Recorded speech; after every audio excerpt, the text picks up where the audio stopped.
आज ह्या दोन भांडणांमध्ये ह्या तिसरा पर्याय संधी साधू शकतो यावेळी. म्हणजे चान्सेस आहेत, भरपूर प्रमाणात चान्सेस आहेत. कारण की लोक नोटाला टाकण्यापेक्षा तिसऱ्या पर्यायाला मतदान करू शकतात. कारण की दोघांनी कधी अडीअडचणीला ह्या लोक उभाच राहिले नाही. त्यांना फोन केलं तर फोन रिसिव्ह करत नाहीत. कुठल्या शाळेचा प्रश्न घेतला तर कधी पोहोचत नाहीत. कोणाचा ॲडमिशनचा प्रश्न असला कधीच नाही. पालकमंत्री म्हणून अजित पवार या ठिकाणी राहिलेले आहेत, आमदार म्हणून राहिलेले आहेत. ह्यांना ह्यांच्या नगरसेवकांची नावं माहीत नाहीत आजपर्यंत. व्यक्ती केंद्रित हे डेमोक्रेसी नाही आहे. तुम्ही बघितलं तर ह्युमन डेव्हलप इंडेक्समध्ये भारत देशाचा रिपोर्ट बघितला तर भारत देश हा 134 क्रमांकाला आहे. जगाने आम्हीच नाही तर जग सांगतंय की भारत देशातील नागरिकांना ते जास्त जगत नाहीत, त्यांना आरोग्याची सेवा चांगली नाही, त्यांना शिक्षण नाही आणि त्यांचा जगण्याचा दर्जा चांगला नाही. मुळात ब्युटिफुलायझेशन आणि डेव्हलपमेंट ह्यातला जर तुम्ही फरक पाहिला तर तो इथं ब्युटिफुलायझेशनला सुशोभीकरणाला डेव्हलपमेंट म्हणलं जातं. ज्या ठिकाणी डेव्हलपमेंट आहे त्या ठिकाणी डिस्क्रिमिनेशन आहे, सर भेदभावाचे प्रकार आहे. त्यामुळे बारामती तालुक्यामध्ये जो SC ST मायनॉरिटीज ट्राईब्स इथला आहे, इथला पारधी समाज आहे, त्यांची अतिशय दैनंदिन आणि दुर्व्यवस्था आहे. ताई उभ्या आहेत आणि वहिनीसुद्धा उभ्या आहेत आणि इतर लोकही सुद्धा उभे आहेत निवडणुकीमध्ये. काय चित्र असेल सांगता येत नाही, घासून होईल. 50-50%?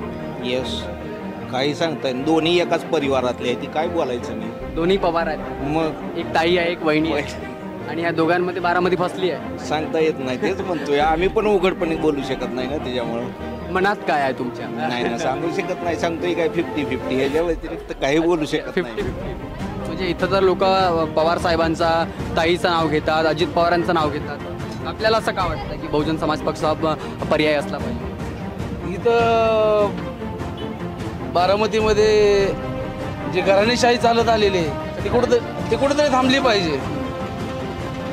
याच्यासाठी पर्यायी व्यवस्था बहुजन समाज पार्टीचे उमेदवार जे आहेत ते आम्हाला योग्य वाटतात उमेदवार. आम्ही सध्या दादांच्या पाठीशी आहे आणि महायुतीचा जो उमेदवार आहे तो सुनीत्रा वहिनी कम से कम 2-2.5 लाखांनी मताने निवडून येऊ शकतात. 2-2.5 लाखांनी येऊ शकतात असं आपलं आत्मविश्वासाने सांगतो.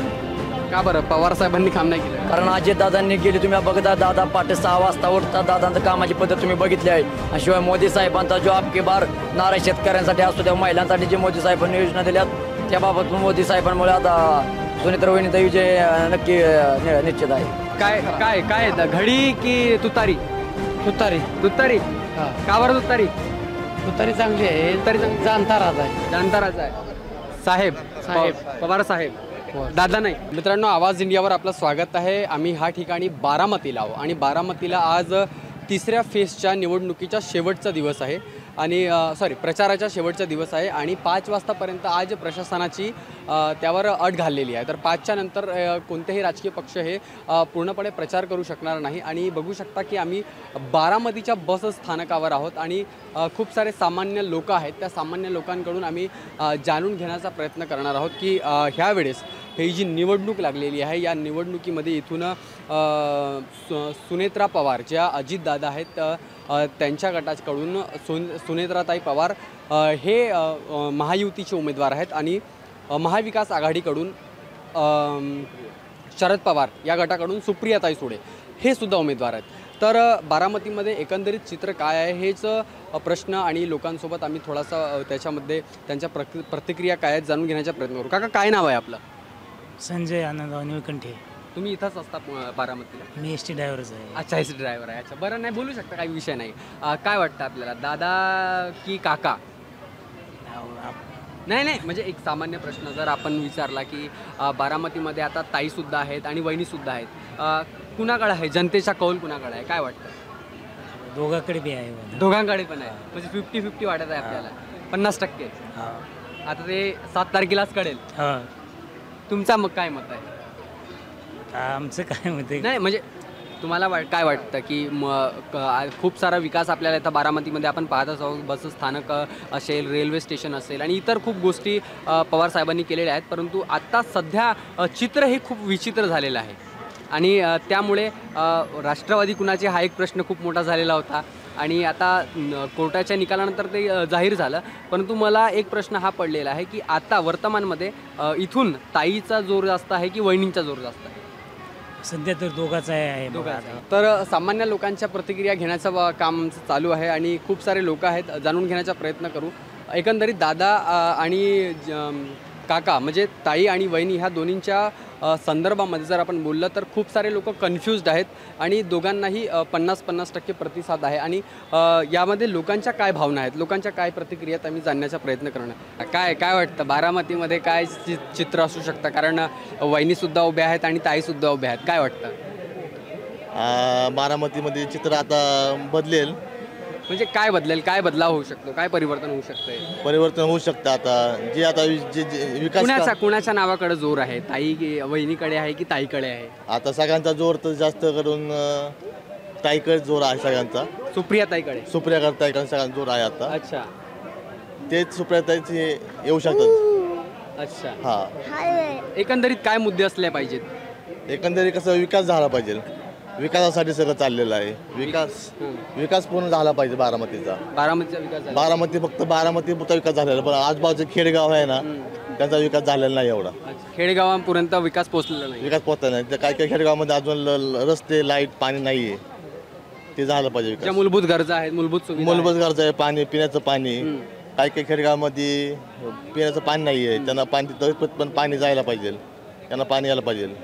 शेतकऱ्यांच्या संदर्भात काय प्रश्न आहे? शेतकऱ्यांच्या संदर्भात शेतकऱ्यांना पाणी सुविधा उपलब्ध आहे. पण हे जे मोदी सरकार म्हणत आहे की शेतकऱ्यांना वार्षिक ते 6,000 रुपये देतात, यांच्यामध्ये शेतकऱ्यांचा भागतं का? 6,000 मध्ये नाही भागणार. आता महागाई फार वाढलेला आहे. 6,000 मग कसं भागणार? हमी भावाच्या संदर्भात काय आपली प्रतिक्रिया?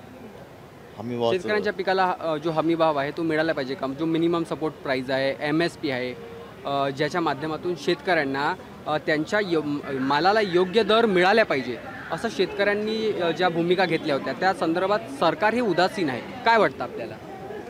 सरकारला हमी भावाला भाव दिला पाहिजे, पिकाला भाव दिला पाहिजे. पिकाला भाव कमी असल्यामुळे शेतकऱ्यांच्या आत्महत्या वाढलेल्या आहेत. शेतकऱ्यांच्या आत्महत्या वाढलेल्या आहेत. त्यांना हमी भाव जास्त मिळाला पाहिजे. त्यांना दिवसाला लाईट मिळायला पाहिजे, पाणी मिळायला पाहिजे. म्हणजे एकंदरीतच आपण बघू शकतो की शेतकऱ्यांच्या प्रश्नावर इथल्या लोकांनी विचार करणे गरजेचं आहे. काका काय नाव आहे आपलं? राजेंद्र सोलंकी. बारामतीला आता 7 तारखेला निवडणूक आहे आणि ताई उभ्या आहेत आणि वहिनीसुद्धा उभ्या आहेत आणि इतर लोकही सुद्धा उभे आहेत निवडणुकीमध्ये. काय चित्र असेल? सांगता येत नाही, घासून होईल. 50-50%? येस, काही सांगता येत. दोन्ही एकाच परिवारातले आहे, ती काय बोलायचं मी. दोन्ही पवार आहेत. मग एक ताई आहे, एक वहिनी आहे आणि ह्या दोघांमध्ये बारामती फसली आहे. सांगता येत नाही, तेच म्हणतोय. आम्ही पण उघडपणे बोलू शकत नाही ना, त्याच्यामुळं. मनात काय आहे तुमच्या? नाही ना, सांगू शकत नाही. सांगतोय काय 50-50, ह्याच्या व्यतिरिक्त काही बोलू शकत नाही. 50-50. असं मला सांगा, बारामतीचा विकास तुम्हाला झाला असं वाटतंय? हो, झालेलंच आहे की. काय विकास नाही?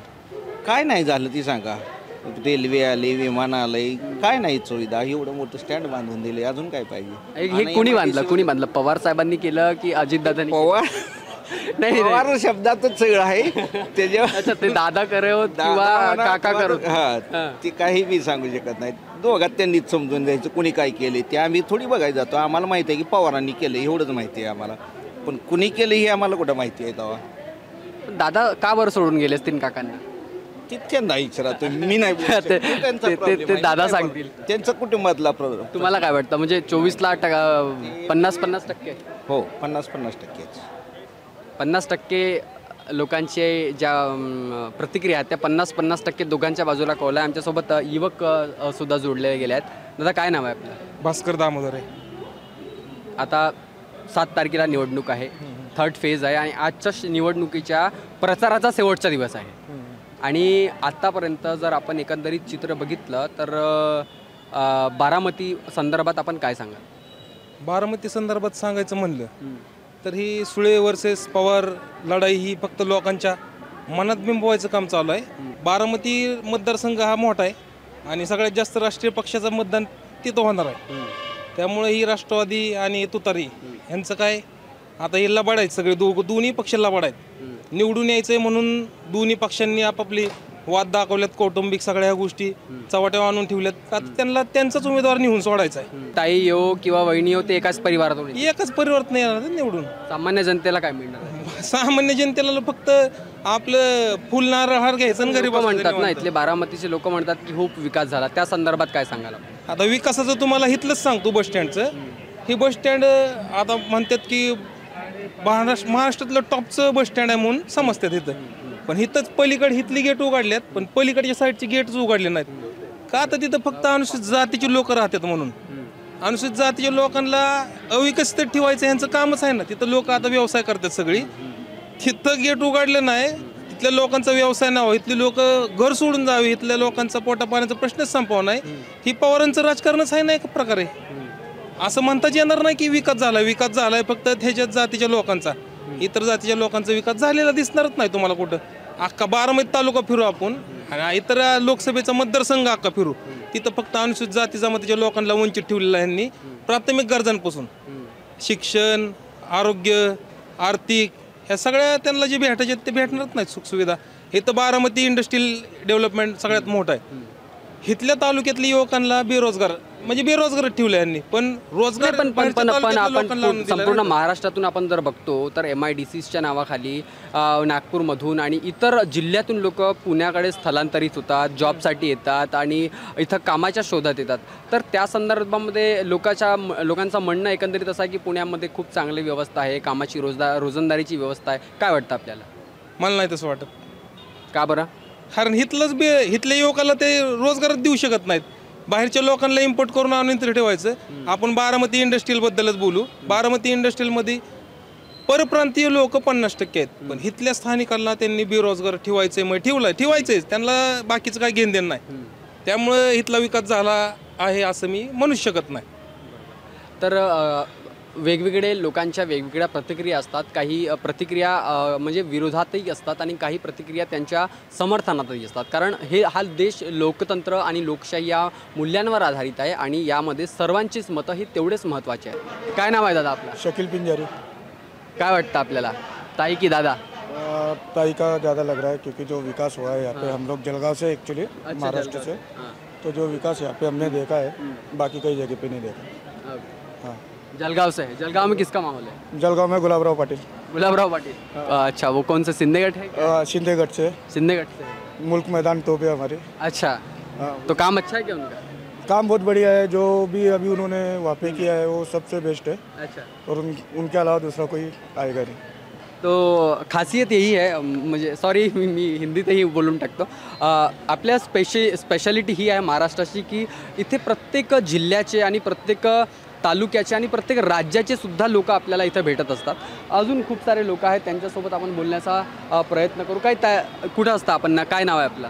आमचं नाव रेखा संजय घोडके. इथं राहता आपण? नाही, इथं नाही राहत. कुठं राहता मग? आम्ही पुण्याला राहतो. पुण्याला राहतो. पुण्याला काय परिस्थिती आहे? पुण्याला काय परिस्थिती आहे? गरमी वाढली. अच्छा, गरिबी वाढली आहे. महागाई वाढली का? महागाई बी वाढली, गरमी बी वाढली, सगळंच झाले. अच्छा, आपण गृहिणी असाल, आपल्याला माहित असेल की गॅस सिलेंडरचे रेट जास्त वाढलेत आहेत का? हो, वाढलेत. सिलेंडरचे रेट वाढले? हो. खाद्यपदार्थांचे रेट वाढलेत का? हो, वाढलेत. कमी होणे गरजेचे आहे का? आता वाटणच ना, साहजिकच आहे. अच्छा, साहजिक आहे. अच्छा, पुण्यातून रवींद्र धनगेकर, मोहोळ आणि तात्या मोरे, वसंत मोरे हे सुद्धा निवडणुकीला उभे आहेत. काय वाटतं आपल्याला, काय परिस्थिती असेल? आता काय माहिती, त्यांनाच माहिती. त्यांना आले तर बरंच होईल. आपण आपला मत कुणाला असेल? आता आपलं आता असं कसं सांगू शकतो? नाही, तरी पण एक ओळख असते, आवड असते, निवड असते. तरी पण काम कुणाचं चांगलं आहे? धनगेकरांचं, मोरेंचं की मोहोळांचं? आता तसं कसं सांगू शकते मी? लोकतंत्र की यही खासियत है आणि हीच स्पेशालिटी आहे की कुणी सांगत नाही आणि हे गुप्त मतदान असल्यामुळे लोकांच्या मनातल्या ज्या भावना आहेत ते थेट निवडणुकीच्या दिवशी EVMची जी मशीनची जी बटन असते ती दाबून ते प्रतिक्रिया व्यक्त करत असतात. तर बारामतीची परिस्थिती आपण जाणून घेण्याचा प्रयत्न करत आहोत.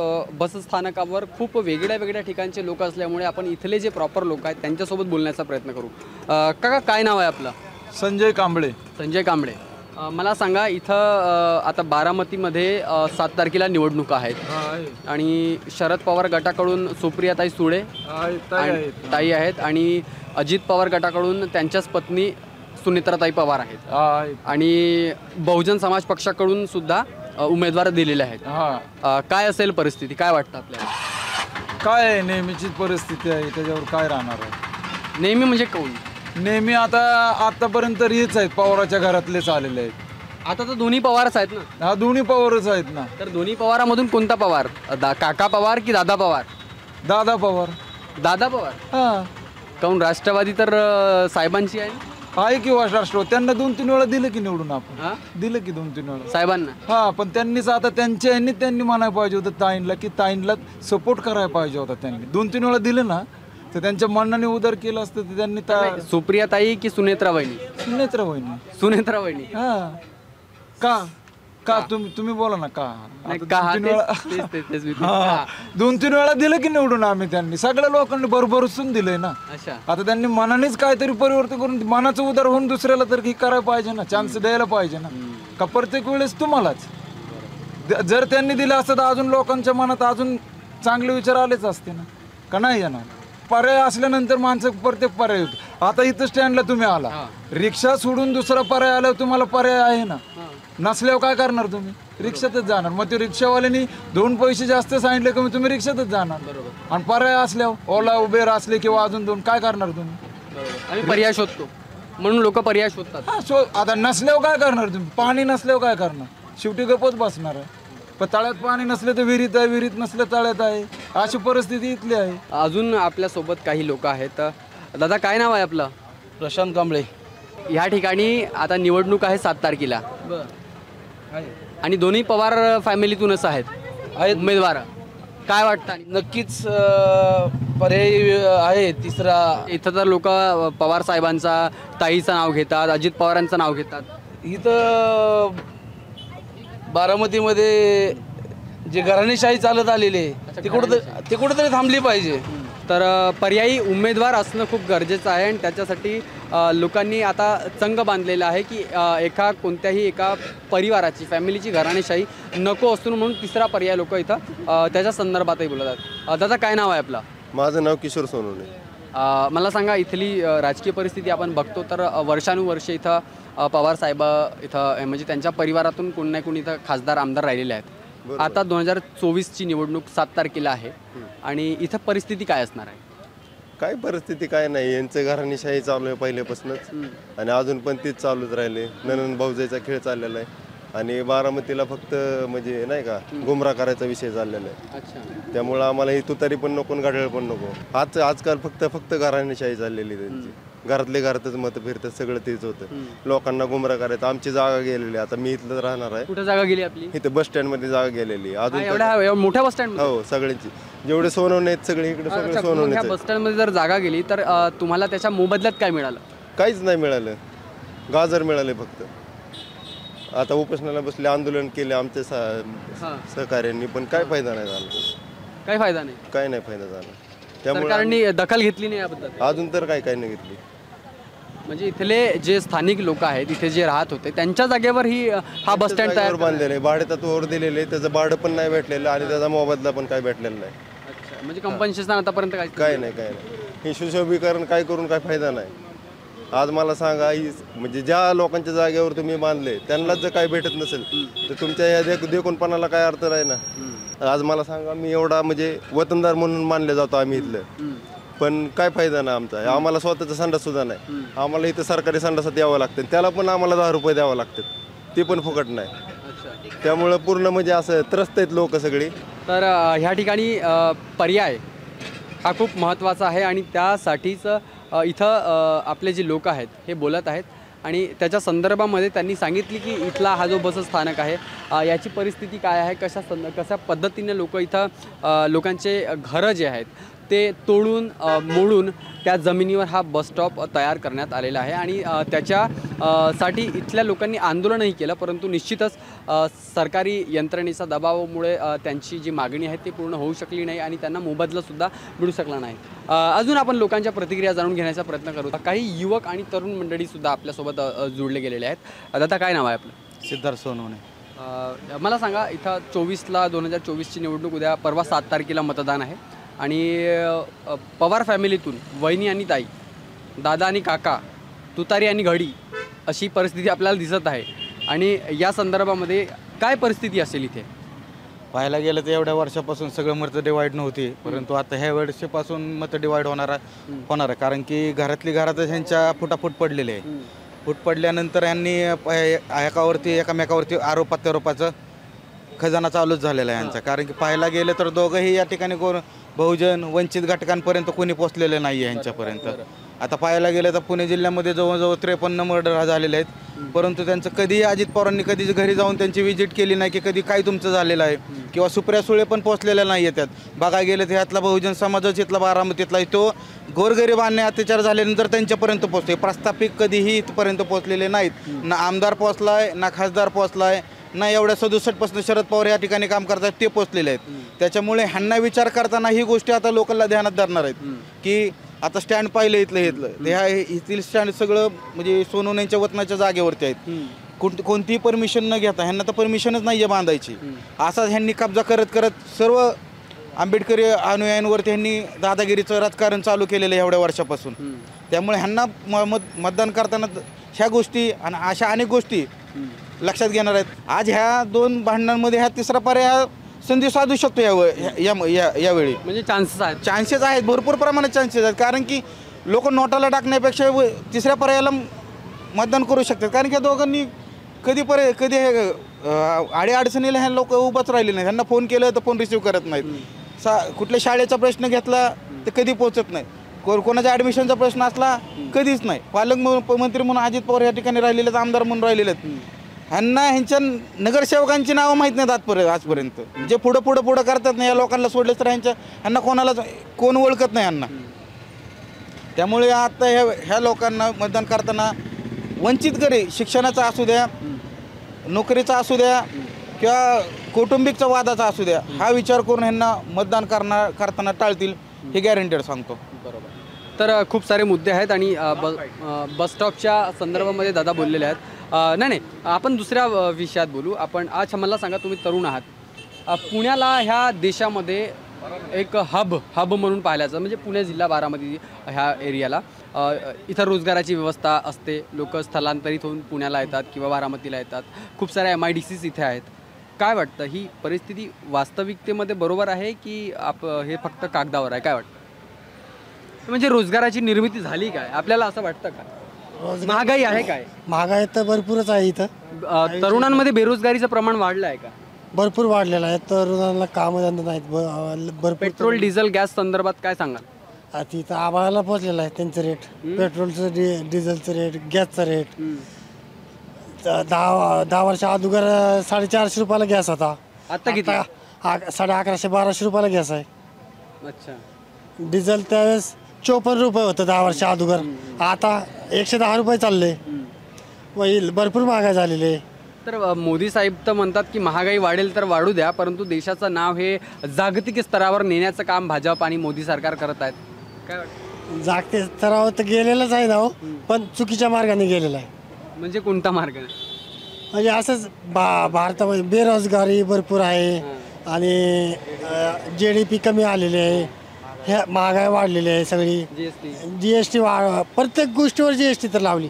खाण्यावर सुद्धा लहान शाळेवर GST लावलेलं आहे, खाण्यावर लावलेलं आहे, सगळ्या प्रत्येक गोष्टीवर GST लावलेलं आहे. त्यामुळं अवघड झालेलं आहे ना सगळं सामान्य लोकांचं जीवन अवघड झालेलं आहे. दादा, आपण बघू शकता की इथं अजित पवार गटाकडून सुनेत्रा पवार आणि जे आपले शरद पवार आहेत यांच्याकडून सुप्रियाताई सुळे हे उमेदवारीसाठी ते उभे आहेत आणि बहुजन समाज पक्षाकडून सुद्धा इथं तुमच्या उमेदवार उभे आहेत. काय परिस्थिती असेल आणि कशा पद्धतीने हे चित्र असेल? सर, मुळात व्यक्ती केंद्रित हे डेमोक्रेसी नाही आहे. तुम्ही बघितलं तर ह्युमन डेव्हलप इंडेक्समध्ये भारत देशाचा रिपोर्ट बघितला तर भारत देश हा 134 क्रमांकाला आहे. जगाने आम्हीच नाही तर जग सांगतंय की भारत देशातील नागरिकांना ते जास्त जगत नाहीत, त्यांना आरोग्याची सेवा चांगली नाही, त्यांना शिक्षण नाही आणि त्यांचा जगण्याचा दर्जा चांगला नाही. मुळात ब्युटिफुलायझेशन आणि डेव्हलपमेंट ह्यातला जर तुम्ही फरक पाहिला तर तो इथं ब्युटिफुलायझेशनला, सुशोभीकरणाला डेव्हलपमेंट म्हणलं जातं. ज्या ठिकाणी डेव्हलपमेंट आहे त्या ठिकाणी डिस्क्रिमिनेशन आहे सर, भेदभावाचे प्रकार आहे. त्यामुळे बारामती तालुक्यामध्ये जो SC ST मायनॉरिटीज ट्राईब्स इथला आहे, इथला पारधी समाज आहे, त्यांची अतिशय दैनंदिन आणि दुर्व्यवस्था आहे. त्यांच्या शिक्षणाची अतिशय दैनंदिन अवस्था आहे. तुम्ही पाहू शकता की इथं सरकारी शाळा आहे. तर या सरकारी बारामतीमध्ये टोटल 8 शाळा आहेत सरकारी. तर त्या 8 शाळांपैकी फक्त 4 शाळा अस्तित्वात आहे, बाकीच्या शाळांना तिथं भिंती नाहीत. अतिशय दैनंदिन इथल्या SC ST च्या लोकांबरोबर भेदभाव केला जातो हा डेव्हलपमेंटमध्ये. पण इथं ब्युटिफुलायझेशनला म्हणजे सुशोभीकरणाला डेव्हलपमेंट म्हणली जाते. मानवहित डेव्हलपमेंट या बारामती तालुक्यामध्ये अजिबात नाही आहे. इतर तालुक्यांचा पाण्याचा प्रश्न आपण म्हणता, पण बारामती शहराच्या अनेक भागांमध्ये इथल्या लोकांना पिण्याचं पाणी नाही, चांगलं आरोग्याची सेवा नाही आणि शिक्षण देखील नाही. काय सांगाल आपण की जसं यांनी म्हटलं की इथं डिस्क्रिमिनेशन आपल्याला बघायला मिळतो, विकासामध्ये सुद्धा समाज आणि इतर फॅक्टर बघितले जातात, बरोबर आहे का? विकासाचे जे निर्देशांक आहेत त्या सगळ्या गोष्टी बाजूला ठेवून मोजक्याच लोकांचा विकास करण्याचं धोरण ह्या इथल्या राष्ट्रवादी ह्या सत्ताधारी पक्षाने आजवर केलेलं आहे. आणि आत्ताच्या काळात सुद्धा तुम्ही ह्या लोकसभेला पाहत असाल की ह्यांनी स्वतःच्या घराच्या बाहेर राजकारण जाऊ दिलेलं नाही. हे दोन्ही उमेदवार ठरवून यांनी दिलेले आहेत आणि ह्या दोन्ही उमेदवाराच्या अवतीभोवतीच ह्या बारामतीच्या लोकसभेचं राजकारण सगळं मीडियात आणि देशात दाखवलं जाते. हे सरासर चुकीचं आहे, याला लोकशाही म्हणता येणार नाही. लोकशाहीचे जे मुद्दे आहेत, लोकशाहीच्या ज्या महत्त्वाच्या गोष्टी आहेत त्या महत्त्वाच्या गोष्टींवरती ह्यांनी अजिबात काम केलेलं नाही. तुम्ही मगाशी आपल्या दलित वस्तीमध्ये गेला होता, त्या ठिकाणी तुम्ही बघितलं असेल की जी पक्की घरं पाहिजेत ते सुद्धा पक्की घरं तुम्हाला दिसली नसतील. म्हणजे अशी दैनंदिन अवस्था ह्या बारामतीत आहे. आणि हे जे तुम्ही सजवलेलं पाहता ह्याला ह्यांनी विकासाचे बाकीच्या गोष्टी सांगितल्या की असा आम्ही विकास केला तसा केला.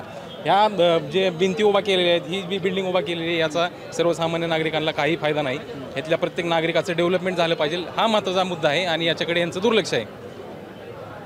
तर जी परिस्थिती आहे ती कशा पद्धतीने बदलणार आहे, आपल्याला वाटतं का परिवर्तन इथं होऊ शकतो? नक्कीच सर, या व्यक्तिकेंद्रित डेमोक्रेसीला आम्ही मोडून काढणार आहोत. आम्ही वेल एज्युकेटेड पर्सन इथं उमेदवार दिलेला आहे, प्रियदर्शनीताई कोकरे म्हणून. हा तिसरा पर्याय बारामतीमध्ये आम्ही उभा केलेला आहे. आम्ही डेमोक्रेसीमध्ये या प्रस्थापित जे कास्ट सिझमवरती ज्यांची डेमोक्रेसी आधारलेली आहे या लोकांना फाईट करण्यासाठी आम्ही वेल एज्युकेटेड जो इथल्या लोकांना आरोग्य देईल, शिक्षण देईल, त्यांच्या मानवहित मूलभूत समस्या सोडवल आणि ह्युमन राईट्सला कसं प्राधान्य देता येईल, मानव अधिकारांना कसं प्राधान्य देता येईल, इथल्या मानव अधिकारांच्या हक्क व अधिकारांचं आम्ही हनन होऊ देणार नाही, त्यांची डेव्हलपमेंट करणार आहोत. आपल्यासोबत राष्ट्रवादीचे कार्यकर्ते आहेत. काय सांगाल आपण की सुनेत्रा ताई आहेत आणि सुनेत्रा वहिनी आहेत आणि आपण बघितलं तर शरद पवार गटाकडून सुप्रियाताई सुद्धा आहेत, काय परिस्थिती असेल? आम्ही सध्या दादांच्या पाठीशी आहे आणि महायुतीचा जो उमेदवार आहे तो सुनेत्रा वहिनी कम से कम 2-2.5 लाखांनी मताने निवडून येऊ शकतात. 2-2.5 लाखांनी येऊ शकतात, असं आपलं मत? हा, आत्मविश्वासाने सांगतो आम्ही. का बरं पवार साहेबांनी काम नाही केलं? कारण अजितदादांनी गेली, तुम्ही बघता दादा पहाटे 6 वाजता उठतात, दादांचं कामाची पद्धत तुम्ही बघितली आहे. आणि शिवाय मोदी साहेबांचा जो आपके बार नाराज शेतकऱ्यांसाठी असतो त्या महिलांसाठी जे मोदी साहेबांनी योजना दिल्यात त्याबाबत मोदी साहेबांमुळे आता सुनेत्रा वहिनीचा विजय नक्की निश्चित आहे. तर जे पक्षाचे कार्यकर्ते आहेत निश्चितच ते आपल्या आपल्या पक्षाच्या कडून बोलत असतात आणि खूप सारे लोक आज ह्या ठिकाणी आहेत. प्रचाराचा शेवटचा दिवस आहे आणि इथं जी जमवाजमवी झालेली आहे, जी गर्दी झालेली आहे, त्या गर्दीवरूनच आपण एक अंदाजा लावू शकतो की कशा पद्धतीतून इथं बारामतीचं जे हॉट सीट आहे या हॉट सीटवर अजित पवार आणि शरद पवार गटाकडून एकाच फॅमिलीतून 2 उमेदवार आणि बहुजन समाज पक्षाकडून तिसरा पर्यायसुद्धा देण्याचा प्रयत्न इथं केलेला आहे. दादा काय नाव आहे आपलं? मंगलदास निकाळजे. मी वंचित बहुजन युवा आघाडीचा जिल्हा अध्यक्ष आहे. अच्छा, तुम्ही वंचित बहुजनकडून. वंचित बहुजन आघाडीने सुप्रियाताई सुळे यांना पाठिंबा दिला आहे, काय परिस्थिती असेल? हां, सुप्रियाताई सुळेंना या ठिकाणी पाठिंबा दिलेला आहे. त्याचा परिणाम हा सुप्रियाताईंना चांगल्या पद्धतीनं होईल असं वाटतंय. वंचित बहुजनचा फायदा सुप्रियाताईंना होईल? सुप्रियाताईंना होईल कारण वंचित बहुजन आघाडीची मोठी ताकद या पुणे जिल्ह्यामध्ये आहे. आमच्या बुध बांध्या मजबूत आहेत, शाखा बांध्या मजबूत आहेत, त्यामुळे त्याचा फायदा नक्कीच ताईंना होईल कारण बाळासाहेब आंबेडकरांनी तो निर्णय घेतलेला आहे. त्यामुळे त्याचा फायदा त्यांना नक्कीच होईल. अजितदादांनी जो बारामतीचा जो विकास केला असा भारताला जे सांगितलं जातं ते अतिशय चुकीचं आहे. बारामतीचं बस स्थानकचं जे काम झालेलं आहे ते महारवतनी जागेवरती झालेलं आहे आणि ते महारवतनी जागा जी आहे ती आजही तिथल्या महार समाजाच्या लोकांच्या नावावरती सातबारे उतारे आहेत. तरी देखील त्या नगरपालिकेने अजितदादांनी म्हणजे त्याच्या काही दक्षता घेतली नाही. हां, त्याच्यामध्ये त्या जागेच्या संदर्भातला कोणत्याही प्रकारचा मोबदला हा तिथल्या समाजाला दिलेला नाही आणि त्या ठिकाणी जे बांधण्यात आलेलं जे बसस्थानक आहे ते दुसऱ्या जागेवरती त्याची बांधकामाची परवानगी घेऊन ह्या महार समाजाच्या सातबाऱ्या उतार्यावरती त्याचं बांधकाम केलेलं आहे. त्यामुळे ते बेकायदेशीरपणे ते बांधकाम देखील झालेलं आहे. त्यामुळे आम्ही याचा आवाज हायकोर्टामध्ये देखील जाऊन उठवणार आहोत. कायदेशीर देखील आम्ही बरेचसे आंदोलन केलेले आहेत, परंतु अजितदादा हे या ठिकाणी हुकुमशाही पद्धतीने विकास करण्याचं काम करतात, लोकांना विश्वासात घेत नाहीत. त्यामुळे याचा फटका नक्कीच अजितदादा याचा फटका निश्चितच त्यांना बसेल. शेवटची प्रतिक्रिया घेतो. काय नाव आहे आपलं? सचिन गोळवे. काय असेल आपलं? आपण बघत आहात की पवार फॅमिलीकडून सुप्रिया ताई असतील आणि अजितदादाकडून वहिनी आहेत उभ्या आणि बहुजन समाज पक्षाकडून म्हणजे लोकशाही असल्यामुळे सर्वच लोक इथं उमेदवारी देऊ शकतात, फॉर्म भरू शकतात, लढू शकतात. काय वाटतं आपल्याला? अजितदादांचं कसं आहे की महाराष्ट्राचा अभ्यास असणारा नेता आहे, जाणकार नेता आणि पवार साहेबांनी राजकारण ह्या भागात काय आहे हे प्रत्येक लोकाला शिकवलं आहे. त्यामुळे पवार साहेबांचा अभ्यास, पवार साहेब ज्या भागातून फिरून जातात तो भाग बदलून जातो, असं त्यांचा आजपर्यंतचा इतिहास आहे. तुमचा कौल कुणाकडे असेल? मी दादांना पण मानणारा नेता आहे आणि ताईंना पण. ताईकडे पवार साहेब जोपर्यंत राजकारणात आहेत तोपर्यंत ताईंनी 15-20 वर्ष दिल्लीमध्ये राजकारण केलं. घडी आता दादांकडे गेलेली आहे. घडी दादांचे पण माझे मित्र काम करतात. 1 लाख मित्र आहेत माझे पुण्यात. म्हणजे कन्फ्यूज आहात तुम्ही की कोणाकडे जाऊ आणि कुणाकडे नाही, ते तुम्ही 7 तारखेला निश्चित करा. काय काय काय घडी की तुतारी? तुतारी. तुतारी का बरं? तुतारी तुतारी चांगली आहे. तरी जाणता राजा आहे. जाणता राजा आहे. साहेब पवार साहेब, दादा नाही. तर आपण बघितलं तर सर्वांच्या ज्या प्रतिक्रिया त्या वेगवेगळ्या असू शकतात आणि ह्या ठिकाणी सर्वांना माहीत आहे की हे लोकशाही आपला देश आहे आणि सर्वच इथं लढतात आणि त्यामध्येच आपण ह्या लोकांच्या प्रतिक्रिया घेतलेल्या आहेत. आपण बघत आहात आवाज इंडिया TV.